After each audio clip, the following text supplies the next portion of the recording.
في القلب مشاعر أخفيها قد أشرقت الشمس عليها عن خطط لم أعبأ فيها ستكون بأيامي فرقا فحياتي قبل الحلقات تيه بضياع بشتاتي من دون نعيم الآيات.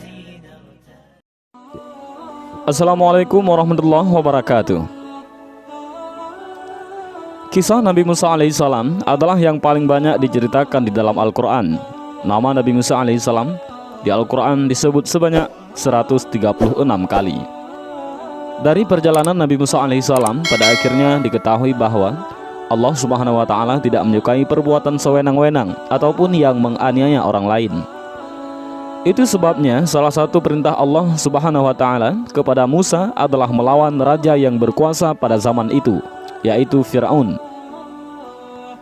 Nabi Musa alaihissalam adalah salah satu nabi dan rasul yang dikurniakan mukjizat yang luar biasa oleh Allah. Nabi Musa merupakan rasul ulul azmi dan satu dari 4 nabi yang dikurniakan kitab, dan Nabi Musa alaihissalam memperoleh kitab Taurat. Nabi Musa alaihissalam diutus untuk menyiarkan agama Allah saat Raja Fir'aun memimpin Mesir, dan Fir'aun adalah raja yang kejam dan zalim. Pada suatu hari, Fir'aun bermimpi Mesir akan terbakar hebat. Mimpi itu kemudian ditafsirkan bahwa suatu hari akan ada seorang bayi laki-laki yang akan menjadi musuh dan menghancurkan kerajaan. Mimpi itu membuat Fir'aun memerintahkan pasukannya untuk menangkap dan membunuh seluruh bayi laki-laki, termasuk ibu yang sedang mengandung bayi laki-laki. Sungguh, Fir'aun telah berbuat sewenang-wenang di bumi dan menjadikan penduduknya berpecah belah. Dia menindas segolongan dari mereka, yaitu Bani Israel. Dia menyembelih anak laki-laki dan membiarkan hidup anak perempuan mereka. Al-Quran Surat Al-Qasas ayat 4. Ibu Nabi Musa, Yukabat ataupun Yakubat, lantas merahasiakan kehamilannya dari prajurit kerajaan. Setelah melahirkan, Yukabat juga menyembunyikan Musa kecil di tempat-tempat yang tidak diketahui. Hingga suatu hari, Allah memerintahkan Yukabat untuk menghanyutkan Musa ke sungai Nil. Allah berjanji bakal mengembalikan Musa alaihissalam dan mengangkatnya menjadi seorang rasul. Di hilir sungai, istri Fir'aun menemukan Musa alaihissalam yang bersih dan bercahaya. Nabi Musa lalu dipungut keluarga Fir'aun. Dia adalah penyejuk mata hati bagiku dan bagimu. Janganlah kamu membunuhnya. Mudah-mudahan dia bermanfaat kepada kita, atau kita ambil dia menjadi anak, kata istri Fir'aun. Saat bersama keluarga Fir'aun, Musa kecil enggan menyusu pada orang lain. Istri Fir'aun lalu mencari ibu-ibu yang mampu menyusui Musa. Hingga akhirnya Musa mau menyusu pada Yukabat yang adalah ibu kandungnya sendiri. Nabi Musa alaihissalam tumbuh sebagai sosok yang cerdas dan akal yang sempurna. Nabi Musa dewasa merantau meninggalkan Mesir menuju Madian. Di sana beliau bertemu dengan Nabi Syu'aib alaihissalam dan menikah dengan salah satu anaknya. Setelah 10 tahun di Madian, Nabi Musa dan istrinya meminta izin kepada Nabi Syu'aib untuk kembali ke Mesir. Dalam perjalanan menuju Mesir, Musa alaihissalam melihat sinar yang menyala di Bukit Sinai. Di tempat itulah Musa alaihissalam pertama kali menerima wahyu dari Allah subhanahu wa ta'ala. Wahai Musa, sungguh aku adalah Allah, Tuhan seluruh alam, kata Allah yang sesuai dengan surat Al-Quran, yaitu surat Al-Qasas ayat 30. Allah subhanahu wa ta'ala juga menunjukkan Musa pada mukjizatnya yang dapat mengubah tongkat menjadi ular serta dada yang bercahaya. Masukkanlah tanganmu ke leher bajumu, dia akan keluar putih bercahaya tanpa cacat, dan dekapkanlah kedua tanganmu ke dadamu apabila ketakutan. Itulah 2 mukjizat dari Tuhanmu yang akan engkau pertunjukkan kepada Fir'aun dan para pembesarnya. Demikian yang tertulis dalam surat Al-Qasas ayat 32. Nabi Musa alaihissalam juga mendapat tugas untuk memberikan peringatan kepada Fir'aun dan pengikutnya. Nabi Musa lalu meminta Allah untuk mengizinkan Harun, yaitu saudaranya, untuk menemaninya berdakwah karena memiliki tutur kata yang baik. Atas izin Allah, Nabi Musa bertemu dengan Harun yang juga diangkat menjadi nabi. Nabi Musa dan Nabi Harun mulai memberi peringatan kepada Fir'aun beserta pengikutnya. Nabi Musa menyuruh masyarakat Mesir untuk menyembah Allah dan berbuat kebaikan. Aksi Nabi Musa lalu menyulut emosi Fir'aun.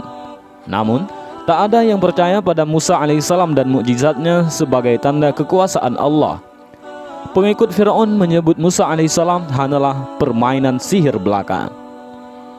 Ini hanyalah sihir yang dibuat-buat, dan kami tidak pernah mendengar yang seperti ini pada nenek moyang kami dahulu, kata orang-orang kafir.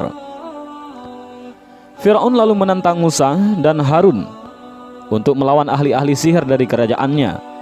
Saat semua ahli sihir berkumpul, Nabi Musa alaihissalam meminta mereka untuk mengeluarkan semua keahlian yang dimilikinya. Mereka melemparkan tongkat yang berubah menjadi ular. Nabi Musa lalu melemparkan tongkat yang dimilikinya. Tongkat itu berubah menjadi ular yang besar yang menelan ular-ular milik ahli sihir itu. Semua ahli sihir lalu tunduk dan mengakui kebenaran Nabi Musa alaihissalam. Namun, Fir'aun tetap saja tak percaya dan semakin marah pada Musa. Mengapa kamu beriman kepadanya sebelum aku memberi izin kepadamu? Sesungguhnya ini benar-benar tipu muslihat yang telah kamu rencanakan di kota ini untuk mengusir penduduknya. Kelak, kamu akan mengetahui akibat perbuatanmu ini. Pasti akan aku potong tangan dan kakimu dengan bersilang, tangan kanan dan kaki kiri atau sebaliknya. Kemudian aku akan menyalib kamu semua, kata Fir'aun yang sesuai dengan surat Al-A'raf ayat 123 sampai ayat 124. Allah menimpakan beragam hukuman kepada Fir'aun seperti musim kemarau panjang yang menyebabkan kelaparan. Allah juga menimpakan angin topan, belalang, kutu, katak, dan darah untuk Fir'aun. Fir'aun lalu meminta Musa alaihissalam untuk berdoa kepada Allah agar menghilangkan azab tersebut. Namun setelah azab itu dihilangkan, Fir'aun dan pengikutnya tetap tak mau menyembah Allah. Fir'aun justru semakin murka dengan Musa. Dia memerintahkan bala tentaranya untuk menangkap dan membunuh Musa beserta pengikutnya. Nabi Musa alaihissalam beserta pengikutnya memutuskan untuk meninggalkan Mesir. Musa menenangkan pengikutnya bahwa Allah akan selalu menjaga orang-orang yang beriman. Allah lalu memerintahkan Musa untuk memukulkan tongkatnya ke air laut. Lalu tongkat itu membelah laut menjadi dua. Nabi Musa dan rombongannya melewati dasar laut yang kering. Fir'aun dan pengikutnya terus mengejar Musa. Saat Musa sudah tiba di daratan dan Fir'aun masih di tengah lautan, Allah mengembalikan lautan seperti semula. Fir'aun dan prajuritnya tenggelam di dasar laut. Maka kami siksa dia, yaitu Fir'aun dan bala tentaranya. Lalu kami lemparkan mereka ke dalam laut. Maka perhatikanlah bagaimana kesudahan orang yang zalim. Firman Allah dalam surat Al-Qasas ayat 40. Saat Fir'aun hampir tenggelam, dia sempat mengucapkan bahwa dia termasuk orang yang percaya pada Allah. Namun pengakuan di akhir hayat itu sudah tak diterima oleh Allah. Allah lalu mengangkat jasad Fir'aun sebagai bukti kekuasaannya. Beberapa ahli menyebutkan jasad Fir'aun kini ada di museum di Mesir. Dari kisah Nabi Musa alaihissalam dan perlawanan melawan Fir'aun, terdapat sejumlah hikmah dan pelajaran yang luar biasa. Nabi Musa adalah sosok yang berani melawan penguasa yang zalim dan bertindak sesuka hati. Nabi Musa berani mengatakan kebenaran. Musa tak takut berhadapan dengan Fir'aun dan bala tentaranya. Dari kisah Nabi Musa alaihissalam diketahui pula perbuatan sewenang-wenang dan menganiaya orang lain tidak disukai oleh Allah.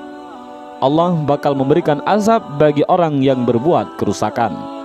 Selain itu, Allah tak lagi menerima taubat orang yang sudah di akhir hayat saat ditimpa azab.